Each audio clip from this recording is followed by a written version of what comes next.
they judge you and they tell the story based on when they came in your life. See, they never saw what you went through to get to that point when you came in. They don't know who you were before their entry point into your life.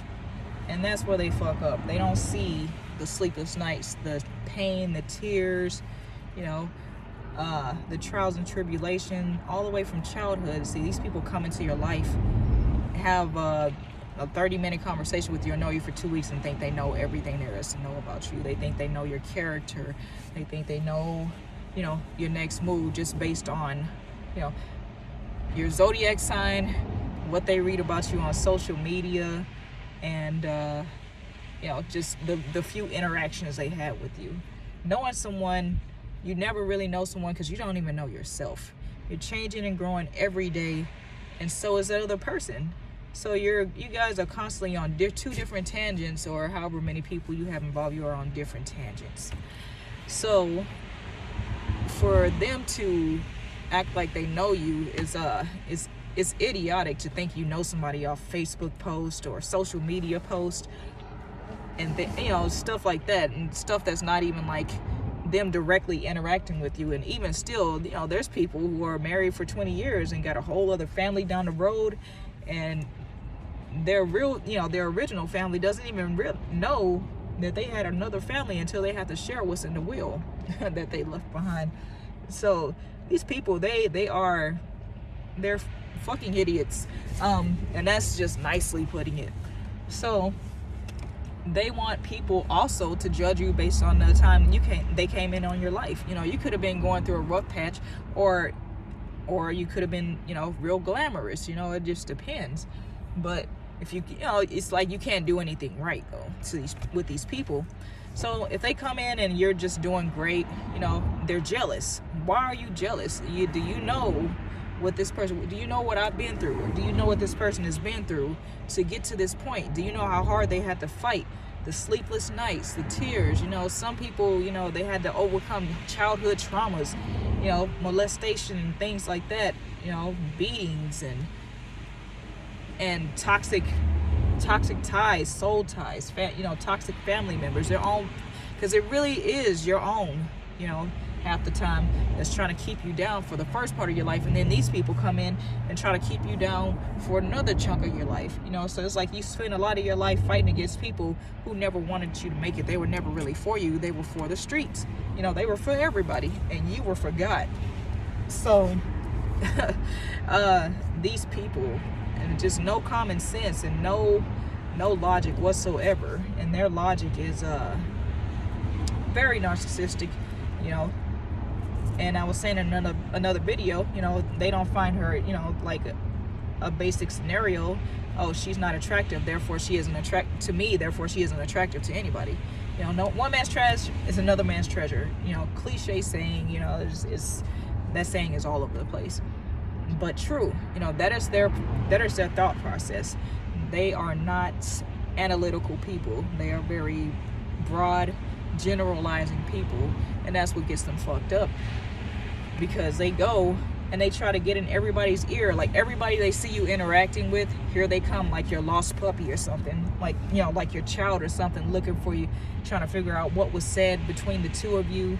And, you know, these people who don't know any better, they're really just that naive and innocent, right? They go ahead and repeat what was said, and they try to convince them that they know you, for one, and then try to place assumptions in that other person's head by trying to they try to dissect what you said in that conversation and what your intentions were, when they're the ones with the motives. So there's that. And they sit there and they will do hours. They more than likely had been watching you for months or years before they even made their planned interaction with you, because all these people do is planned interactions. Anything unplanned, you know, is a waste of time to them.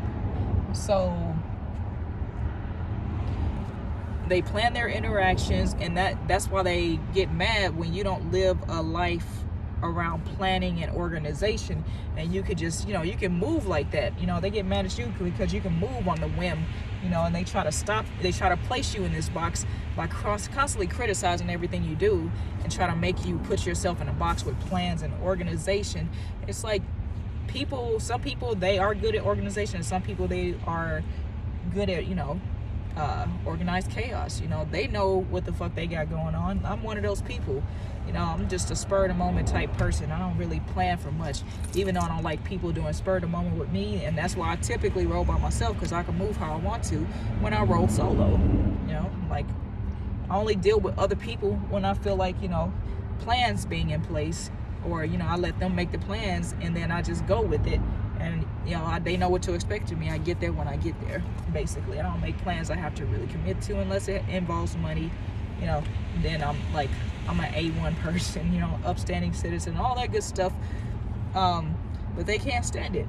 They can't stand that they can't keep track of you, and they can barely keep up because they don't know when you're gonna be where you're gonna be. And here they come getting ran ragged all over town, trying to make you settle down to a schedule. They come in and try to make you hate everything you do so they can, and try to cause towers to everything you do in your life. They try to stop your money. They try to stop your blessings, whether it be from, you producing your own blessings and manifesting your own blessings, or blessings from other people. They are messy people, and God doesn't operate in mess. There is no God operating in these people's lives, let me tell you. And that's why they're so unhappy, because they can physically, financially have more than you, be more well off than you, and still be trying to cause losses for you in your life. And that's how you know money does not buy happiness. This material shit, you can't take it with you, and it really doesn't make you happy. That's why these millionaires, billionaires are committing suicide. They have like lives that we would love, or we would think we would love, but you don't know what demons these people are fighting. To go out and hate on somebody else, you just know that there's a damn demon involved. And, these people are probably demonically possessed. And, that's what mental illness is a demonic possession.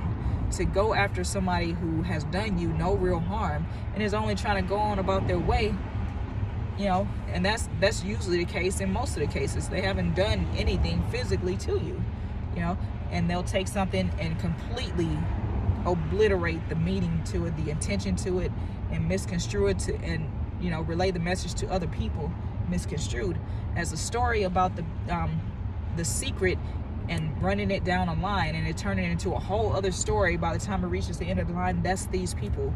They are the end of the line. They ain't the bottom line, that's for damn sure, but they are the end of the line, the ass end of it. And that's because that's what they are. They are the ass of the situation. And and like I said, anybody they know that you interact with on a regular basis, you got to be prepared to lose people on this journey. And the best thing about losing these people is you can't lose anybody that was really for you to begin with, that was worth trying to hold on to. So, there's that. And people take that shit so hard, and I never understood why, because I'm just like, you gotta look. I've always been an optimistic person. Look at the bright side, dude. Like, thank you for showing me that. Thank you for showing me your true colors and how you really move. And thank you for showing me where your loyalty is, or how loyal you are to me, and how you can be swayed by someone else. Instead of talking to me, you talked behind my back with somebody who clearly fucking hates my guts, right?